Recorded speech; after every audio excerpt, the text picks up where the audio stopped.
नमस्कार, एसटीजेड info TV के इस विशेष समाचार बुलेटिन में आपका स्वागत है। मैं हूं आपका समाचार वाचक और प्रस्तुत हैं आज की प्रमुख खबरें।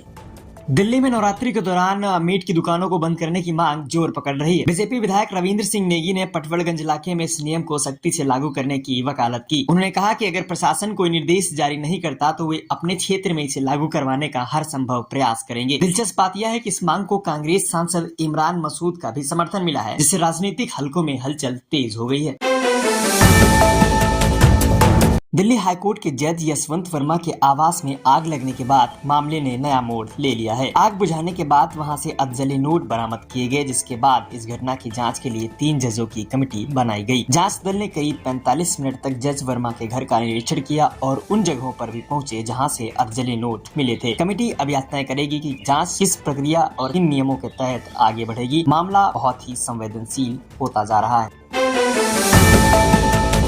बिहार विद्यालय परीक्षा समिति ने 12वीं कक्षा के परीक्षा परिणाम घोषित कर दिए। इस वर्ष का रिजल्ट शानदार रहा और टॉपर्स ने बेहतरीन प्रदर्शन किया। कॉमर्स स्ट्रीम में रोशनी कुमारी ने टॉप किया, जबकि साइंस स्ट्रीम में प्रिया जायसवाल ने पहला स्थान हासिल किया। परीक्षा परिणाम घोषित होते ही छात्र छात्राओं में खुशी की लहर दौड़ गई। वहीं स्कूलों और कोचिंग संस्थानों में जश्न का माहौल देखने को मिला। दिल्ली से बड़ी खबर, मुख्यमंत्री रेखा गुप्ता ने बजट पेश करते हुए गर्भवती महिलाओं के लिए एक अहम घोषणा की। सरकार ने मातृत्व कल्याण योजनाओं को मजबूत करने के उद्देश्य से 210 करोड़ रुपए का प्रावधान किया। इस फंड का इस्तेमाल निःशुल्क प्रसव सेवाओं, पोषण संबंधी सहायता, आवश्यक दवाओं और स्वास्थ्य सुविधाओं के विस्तार में किया जाएगा। सरकार का दावा है कि इस पहल से हजारों महिलाओं को सुरक्षित मातृत्व का लाभ मिलेगा और नवजात शिशुओं के स्वास्थ्य में भी सुधार होगा।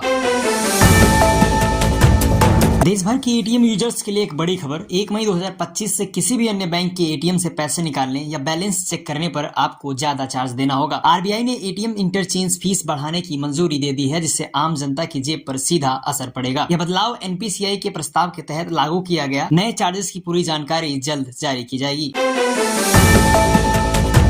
सपा सांसद रामजीलाल सुमन के खिलाफ करड़ी सेना का गुस्सा चरम पर है। राणा सांगा को गद्दार कहने पर करड़ी सेना के कार्यकर्ताओं ने सांसद के आवास पर धावा बोल दिया।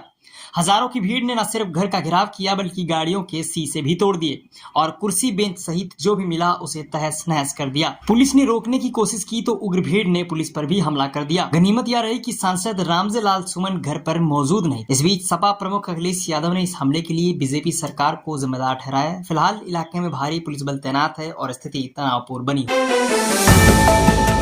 1 अप्रैल से दिल्ली मेरठ एक्सप्रेसवे पर सफर करना हो जाएगा महंगा। जी हां, टोल दरों में बढ़ोतरी का ऐलान हो चुका है। नई दरों के मुताबिक अब दिल्ली से मेरठ जाने वाले वाहन चालकों को 165 नहीं बल्कि सीधे 170 रुपए का टोल चुकाना होगा। सिर्फ दिल्ली मेरठ एक्सप्रेसवे ही नहीं, देश के कई अन्य हाईवे पर भी टोल दरें बढ़ा दी गई हैं। 1 अप्रैल से ये नई दरें लागू हो जाएंगी।